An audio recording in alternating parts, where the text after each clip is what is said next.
भारतरत्न डॉ. बाबासाहेब आंबेडकर यांनी नदीवेस येथील बौद्ध विहाराला भेट देऊन 84 वर्ष पूर्ण. बाबासाहेबांना बौद्ध बांधवांकडून अभिवादन. मिरजेतील नदीवेस बौद्ध वसाहत येथे आज डॉ. बाबासाहेब आंबेडकर यांनी ऐतिहासिक भेट देऊन 84 वर्ष झाले. 2 नोव्हेंबर 1941 रोजी डॉ. बाबासाहेब आंबेडकर यांनी महार वतन जमिनीच्या संदर्भात नदीवेस येथील बौद्ध वसाहतीतील बुद्ध विहाराला भेट दिली होती. या ऐतिहासिक घटनेचे स्मरण म्हणून दरवर्षीप्रमाणे यंदाही बौद्ध समाज बांधवांकडून हा दिवस अभिवादन दिन म्हणून साजरा करण्यात आला. कार्यक्रमाची सुरुवात बुद्ध विहारातील त्रिशरण पंचशील पठणाने व डॉ. बाबासाहेब आंबेडकर यांच्या प्रतिमेस पुष्पहार अर्पण करून झाली. त्यानंतर उपस्थित मान्यवरांनी बाबासाहेबांच्या विचारांची व सामाजिक कार्याची आठवण करून दिली.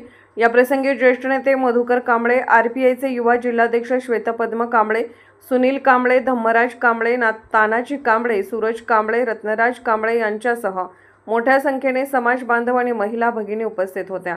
बाबासाहेबांनी समाजासाठी केलेले प्रयत्न आणि समता समानतेचा संदेश आजही प्रेरणादायी असल्याचे वक्त्यांनी सांगितले. कार्यक्रमासाठी वंदना घेऊन हा दिवस उत्साहात साजरा करण्यात आला.